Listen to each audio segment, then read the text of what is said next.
Assalamualaikum warahmatullahi wabarakatuh, sahabat semua.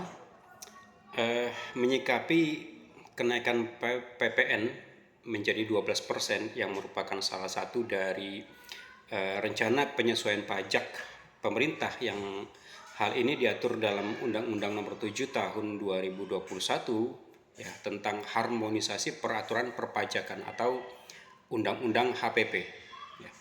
Berdasarkan pasal ini, sobat semua, tarif PPN yang sebelumnya sebesar 10% itu dinaikkan menjadi 11% dan itu sudah berlaku sejak tanggal 1 April 2022 kemarin. Dan rencananya tanggal 1 Januari 2025 nanti itu akan dinaikkan kembali menjadi 12%. Nah, pemerintah berharap dengan kenaikan ini ya bahwa target penerimaan pajak tahun anggaran 2025 yang tertuang dalam RAPBN sebesar 2,189,3 triliun itu bisa tercapai. Nah, sahabat semua, kenaikan ini tentu saja akan sangat amat berpengaruh terhadap pajak pembangunan rumah. Ya.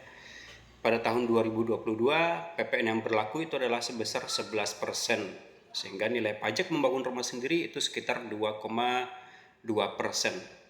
Kemudian pada tahun 2025, rencananya PPN akan naik menjadi 12%, sehingga pajak membangun rumah itu menjadi 2,4%.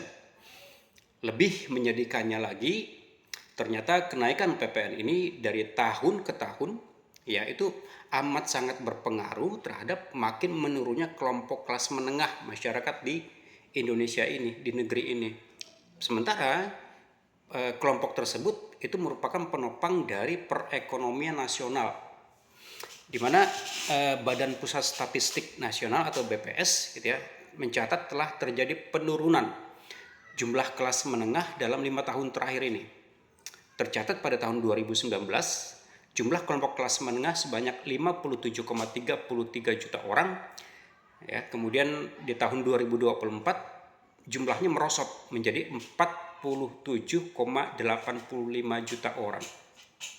Artinya ada sekitar 10 juta orang di kalangan menengah turun kasta dalam kurun waktu itu. Pada laporan yang sama, BPS juga mencatat pengeluaran untuk pajak itu semakin besar dalam alokasi kelas menengah. Jumlah pengeluaran pajak atau iuran di tahun 2019 sebesar 3,48%. Angka tersebut mengalami kenaikan 1,05% menjadi 4,53% pada tahun ini, pada tahun 2024. Sahabat semua, dari data-data ini semua, ya tentu kita dapat melihat betapa kebijakan kenaikan pajak ini itu menimbulkan kesulitan yang amat sangat untuk rakyat, bahkan menyebabkan turun kasta. Sangat jelas, kebijakan ini benar-benar amat sangat tidak mempertimbangkan kesejahteraan rakyat.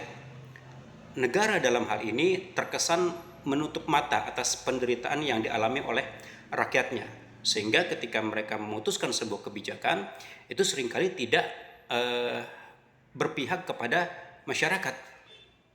Ibaratnya masyarakat ini sudah jatuh, kemudian tertimpa tangga pula. Sahabat semua, sesungguhnya dalam Islam itu tidak ada pajak yang diambil dari masyarakat sebagaimana dalam sistem sekuler kapitalisme sekarang, di mana barang-barang semua dikenakan pajak, termasuk rumah, kendaraan, bahkan ketika kita ingin membeli makanan pun itu dikenakan pajak. Baginda Nabi Rasulullah Muhammad SAW, sahabat semua, dahulu itu mengatur urusan rakyat dan tidak pernah terbukti atau tidak ada riwayat sama sekali Rasulullah itu memungut pajak atas rakyatnya. Bahkan ketika Rasulullah mengetahui ada orang di perbatasan daulah itu mengambil pajak atas komoditas yang masuk ke dalam negeri, ya Rasulullah justru malah melarangnya. Dalam sebuah hadis dari Uqbah bin Amir, ya bahwa ia telah mendengar Rasulullah bersabda, tidak akan masuk surga orang yang memungut pajak, di mana hadis ini diriwayatkan oleh Ahmad dan disahihkan oleh Al-Hakim. Nah, sahabat semua, tentu saja dalam Islam itu ada juga yang disebut dengan dharibah, ya, di mana dharibah ini dalam penerapannya itu amat sangat berbeda secara diametral dengan konsep pajak dalam sistem kapitalisme. Ya. Syekh Abdul Qadim Zalum dalam hal ini mendefinisikan dharibah itu adalah harta yang diwajibkan Allah kepada kaum muslim untuk membiayai kebutuhan dan pos yang diwajibkan kepada mereka, rakyat, ya, orang, dalam kondisi ketika tidak ada harta di dalam baitul mal kaum muslim untuk membiayainya. Nah, sahabat semua, dari sini kita bisa mengambil satu kesimpulan bahwa pajak itu bukan sumber tetap pemasukan baitul mal, atau baitul mal itu adalah kas dalam negeri daulah khilafah. Ya. Dharibah ini adalah pendapatan yang sifatnya insidental. Ketika kondisi baitul mal kosong, ya kemudian negara itu boleh mengambil dharibah ini dari orang-orang kaya saja. Digarisbawahi, dari orang kaya saja. Jadi, sahabat semua, pajak hanya akan ditarik dari warga negara muslim yang kaya, yang banyak uang, dalam kondisi tertentu. Misalnya ada bencana alam atau peperangan, atau ketika negara harus membayar gaji pegawainya, sementara harta dalam baitul mal itu kosong atau tidak ada. Nah, setelah masalah ini teratasi, sahabat semua, penarikan dharibah ini pun harus dihentikan, di stop. Maka dengan demikian, sahabat semua, dharibah itu tidak akan dirasakan sebagai bentuk kezaliman negara atau khilafah Islam yang dilakukan penguasa terhadap masyarakatnya, terhadap rakyatnya. Secara ringkas, tentu tidak ada pajak dalam Islam.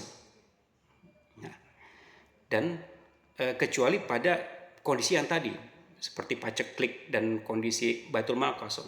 Dan itu pun hanya diambil dari orang muslim yang kaya raya. Itulah kondisi dalam sejarah Islam yang sangat jarang terjadi. Sebab sumber-sumber pemasukan tetap negara itu seperti fai, kharaj, jizyah, hasil sumber daya alam termasuk bahan tambang, itu mencukupi untuk melangsungkan kehidupan dalam negara khilafah Islamnya. Maka dengan ini tentu sangat jelas terlihat perbedaan antara konsep pajak dalam Islam dan konsep pajak dalam sistem sekulerisme dan kapitalisme. Maka sahabat semua, tentu ini merupakan sebuah ibrah bagi kita. Apakah kita masih tetap ingin mempertahankan sistem kapitalisme ini, atau kita justru akan memilih kepada sistem Islam? Ya. Jadi sahabat semua, pilih mana?